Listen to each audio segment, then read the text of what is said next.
Hi everyone, it's Heidi from flutterbyheidi.wordpress.com, and today I'm back again with another fancy fold for you, and this is using the new Daisy Delight punch and stamp. But I thought it looked, there we go, there's the stamp set. I thought it looked rather like a gerbera, so I thought I was going to make it a little bit brighter and made this lovely yellow one here using crushed curry. And I've also used the new Colour Theory paper stacks, which come with some really lovely distressed finishes. There's just here you go, here are the colours that are in there. So you've got the new Berry Burst, some Dapper Denim, some Old Olive and some crushed curry, but they've actually got shading on them, so they go all through the colour ranges. And on the one side you've got some solid and striped colours, and on the other you've got this lovely crackle sort of finish and sort of distressed look. So it's sort of a very vintage look, but lovely nevertheless. And that comes in a 6x6 paper stack. So that's what the card I've used, with these new faceted gems, which I laughingly call the fly's eyes, but they do reflect beautifully. I hope you can see that there. So this looks like just a very simple aperture card, but a little bit of a surprise, because as you open it, it actually pops down and it's a corner fold, and you've got a little corner fold there, so that will stay down with a bit of patience. So that's the card I've made, a lovely little thank you card, and I've just stamped around the inside edge in the crushed curry as well to give it the same effect. So that's our card that we're going to make, and having made it in the yellow, I thought we'd make it in the Berry Burst, as it's such a pretty colour. So the actual card you need is very straightforward in both centimetres and inches, you'll be pleased to hear. It is an 8x8 inch piece, so that is 20 by, well, you can do it as 20 by 20 centimetres. Or you can do it as 21 by 21. It actually doesn't make too much difference. The piece I've got here is, as I say, it is actually 8x8, and I'll give it you in centimetres, so I'll say 20 by 20. So what you do first is you score at 4 inches or at 10 centimetres in one direction, turn it once and repeat again. So that's where we're going to, so it's as simple as that. Then in the one corner you are going to do a diagonal score. So if you line up the 2 points, I'll zoom out, I'm just lining it up with the groove in the track there. I just, yeah, I'm going to flip it actually. It's the groove in the track on this bottom one, and I'll explain why in a moment. And you just put a score in that bottom corner. Once you've done that, fold and burnish your score lines, and you'll see those ones are going in that direction, and then this one is going in will go in the opposite direction. But you can't do it yet, because what we're going to do first is cut up this centre card.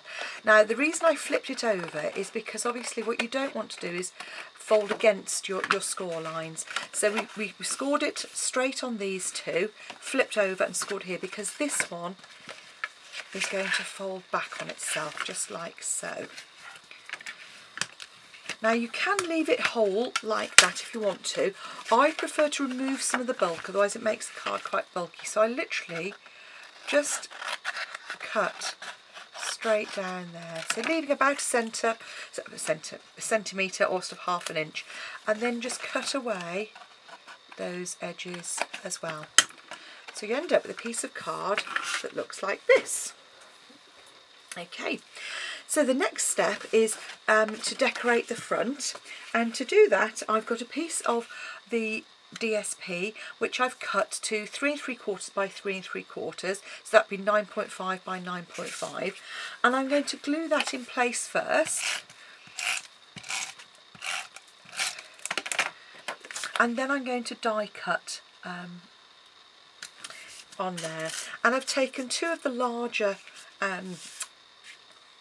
circles from the layering circles, and so the larger one is 7.5 centimetres, and if you measure that in inches, that is just under 3 inches.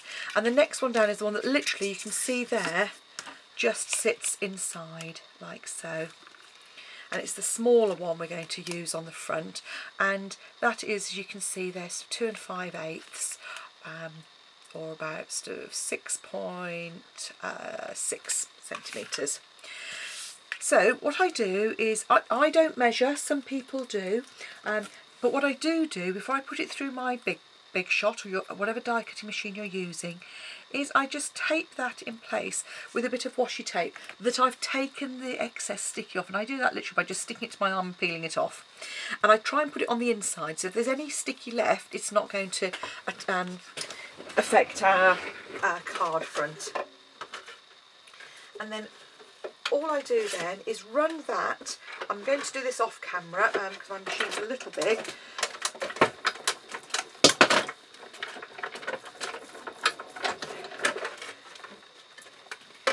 And you'll see here, there's our die cut, and it's just popped through. So just like so. And it'll easily cut through card and DSP without any difficulty. Then keep that for another project. And then I'm also going to use the same 2 dies on a scrap piece of card, and I'm going to die cut a frame. So again, so we can layer those over there as well. And you'll come out with a piece, if you layer them together, come out, and do always make sure you do stick those down, because what you don't want them to do is shift while they're in your die cutting machine and end up bending your dies. But you'll end up with a circle, which you can use for another project, and then a narrow little frame. Again, depending on what you like, you could do this in a contrast colour if you wanted to. And then I just come around, actually with my, this is one of the occasions when I do use my Tombow, literally just come around and just dot all the way around the outside edge of that, and then pop that just there, and give it a bit of a press like so. Okay, right, next, I said we need to make this really good. You need to really reinforce that crease and reinforce these as well, because we're now going to do our attach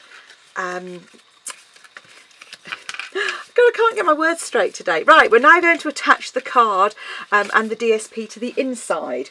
So again, I've cut a piece of card exactly the same as the front, so 9.5 by 9.5 or 3 3/4 by 3 3/4, and I've just used another one of the pieces from the same stack, but I liked this one for the inside. I thought it was nice with a sort of a slightly lighter weathered wood effect. And then to make our card mechanism work, I'm just going to put a piece of super sticky tape, or you could use fast fuse if you wanted to. This is one of those occasions when I tend to use tape by force of habit more, as much as anything. So put your piece of tape on. If necessary, use your piercing tool to get that out of the way, and then fold this flap up and fold it over as well, so it's nice and flat, and that will then fold flat as well. And what we're going to do now is fold it back up, and we're going to do our daisy or our gerbers for the middle. So I have got some Berry Burst cardstock here, and I have got my